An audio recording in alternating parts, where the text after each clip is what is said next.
জামালপুরের ৫টি আসনের মধ্যে আজ ৩টি আসনে মনোনয়নপত্র যাচাই বাছাই করে জামায়াতের একজন, জাতীয় পার্টির ৩ জন সহ ১২ জনের মনোনয়নপত্র বাতিল ঘোষণা করেছেন রিটার্নিং অফিসার মোহাম্মদ ইউসুফ আলী।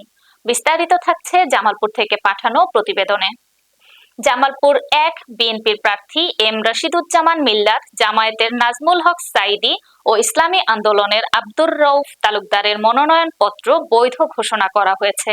জামালপুর ২ আসনে বিএনপির সুলতান মাহমুদ বাবু, জামায়াতের সামিউল হক ও ইসলামী আন্দোলন এর সুলতান মাহমুদের মনোনয়ন বৈধ ঘোষণা করা হয়েছে।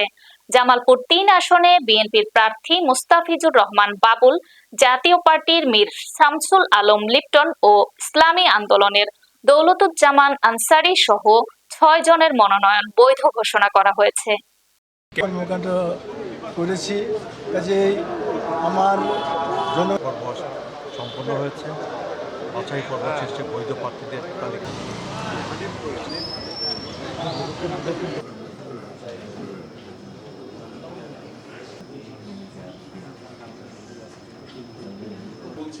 তার আগে ডিপার্টমেন্টগুলো প্রস্তুতি নেন, আপনাদের যদি কোনো অবজেকশন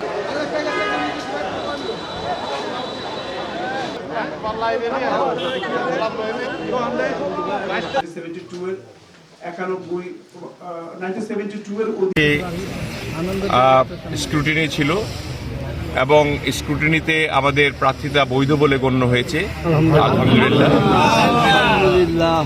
সেই হিসাবে আমি দেওয়ানগঞ্জ, বকশীগঞ্জ, জামালপুর ১ আসনের একজন জাতীয়তাবাদী দলের বিএনপির প্রার্থী এবং সেই প্রার্থী হিসাবে আমাদের যে ম্যানিফেস্টো রয়েছে সেই ম্যানিফেস্টোগুলি আমরা পালন করতে অঙ্গীকারাবদ্ধ।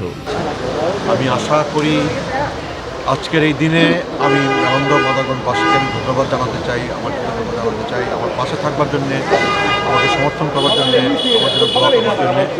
একই সাথে শহীদ প্রেসিডেন্ট জিয়াউর রহমানকে আমি স্মরণ করি, দেশনেত্রী বেগম খালেদা জিয়াকে আমি স্মরণ করি গভীর শ্রদ্ধা সহকারে। জনগণ বিগত সময় আমি এমপি ছিলাম, আমার জনগণ জানে, ইসলামপুরবাসী জানে যে আমি কী ধরনের উন্নয়নমূলক কর্মকাণ্ড করেছি। কাজেই আমার জনগণের কাছে আমার অনুরোধ একটাই, বিগত 16 বছরে ওই অঞ্চলে কোনো প্রকার কাজ হয় নাই, উন্নয়ন নামে লুলুপাট। তাই আমি ওয়াদা দিচ্ছি, ইনশাল্লাহ আমার নেতা কর্মীদের নিয়ে পৌর অঞ্চল থেকে শুরু করে সমস্ত ইসলামপুর উপজেলার যেখানে যা প্রয়োজন তাই করা হবে ইনশাল্লাহ। তো আমি আমার নির্বাচনী এলাকার সমস্ত ভোটারদের উদ্দেশ্যে বলতে চাই যে দীর্ঘ 17 বছরের যে বিভিন্ন প্রতারণামূলক নির্বাচন আপনারা দেখেছেন, আগামী 2026-এর যে নির্বাচন হবে এটি সুষ্ঠু নির্বাচন আমরা প্রত্যাশা করি।